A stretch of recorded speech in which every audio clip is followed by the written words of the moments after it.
Hola, ¿qué tal? Buenas tardes. Bueno, vamos a dar inicio a la clase de hoy. La clase pasada vimos riesgo geológico y vulnerabilidad social.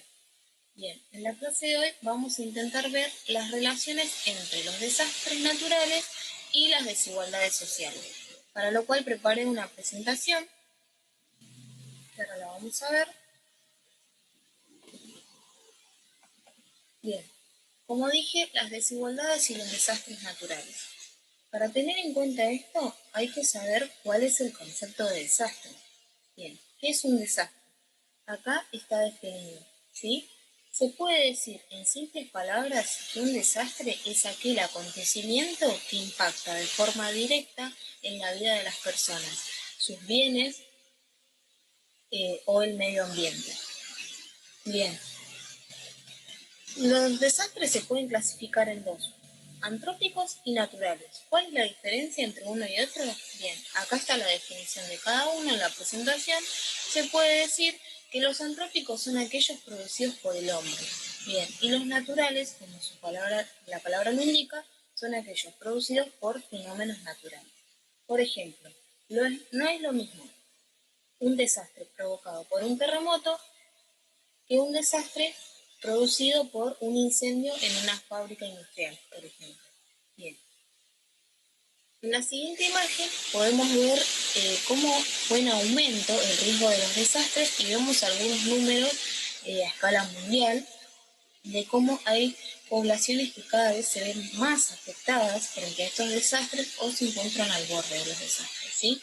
Esto tiene que ver por diversos factores, que también los vimos la clase anterior. Son conceptos fundamentales a tener en cuenta para saber esto.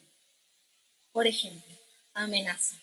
Es un fenómeno que puede llegar a ocasionar daños a los seres humanos y a sus medios de vida. La vulnerabilidad es un concepto muy importante, que como ya lo vimos, es la característica que tiene una comunidad que la hace propensa a padecer una amenaza o un desastre, ¿sí? Bien, la capacidad es la combinación de fortalezas y características que posee una sociedad o una comunidad. Y por último, la resiliencia, que es un concepto muy utilizado hoy en día, que es la capacidad de las comunidades y las sociedades para resistir, adaptarse o recuperarse de un desastre.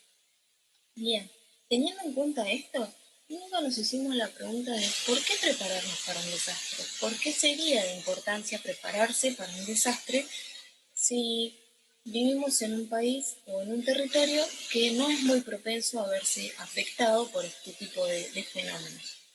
El problema fundamental, como dice acá, el problema más frecuente se presenta en la población respecto a su comportamiento, ya sea individual o comunitario. Es la falta de preparación. O sea, el problema fundamental frente a un desastre es la falta de preparación, en sus tres momentos básicos: antes, durante y después del desastre. Bueno, acá están las definiciones de cada uno. Antes debemos prepararnos para enfrentar un desastre, ya que, como dije anteriormente, la falta de preparación puede ser un efecto negativo frente a un desastre natural. Durante, bien, tenemos que mantener el control para así reducir estos efectos negativos. Y después es fundamental mantener la calma, el orden y el equilibrio para así poder reducir los impactos y generar un buen ambiente y una correcta preparación frente a un desastre. En estos tres momentos juegan un papel fundamental los sistemas de alerta temprana, que ya los vimos. Se han ido construyendo ante el incremento de emergencias, son iniciativas orientadas a la reducción de riesgos y su objetivo fundamental es salvaguardar la vida humana y eliminar o reducir los impactos tanto económicos como sociales. Bien, ahora, teniendo en cuenta esto, hay países que no están correctamente preparados o no poseen sistemas de alerta temprana, y esto se debe a lo siguiente. Cuando se producen muertes por desastres naturales, las desigualdades están relacionadas con los derechos económicos y sociales de las personas. ¿Qué quiere decir? Acá es cuando vamos a establecer nuestra relación entre desigualdades sociales y desastres naturales. Aquellas sociedades más carenciadas son mucho más vulnerables ante los efectos de un posible desastre. Bien, ¿cuáles son los factores que agravan el riesgo de desastres? Los medios de vida vulnerables, como dijimos anteriormente, la pobreza y el acceso limitado a recursos básicos, el gobierno urbano y local deficiente, que quiere decir la escasa capacidad de las autoridades municipales para planificar y regular el desarrollo urbano, y por último el declive de los ecosistemas, el aumento de los niveles de amenaza, ¿sí? Bien, acá en esta imagen, bueno, podemos observar algunos datos también de los últimos años y el índice de algunas personas que fueron afectadas a diferentes fenómenos o desastres naturales. Recalca que los niños son especialmente vulnerables a estos desastres.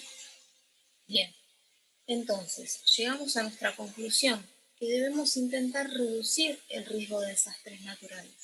¿A través de qué?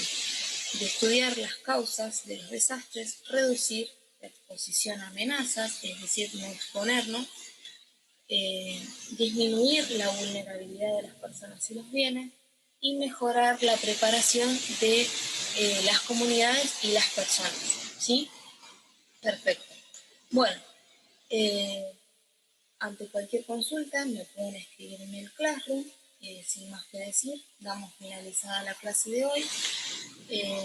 Frente a este material que ya les dejé, lo que vamos a hacer es tomar un estudio de caso, como lo es el terremoto de Haití. Bueno, dejo todo disponible el material en el Classroom y como ya les dije, ante cualquier consulta me pueden escribir o comunicar. Sin más que decir, que tengan buenas tardes y eso es todo por hoy.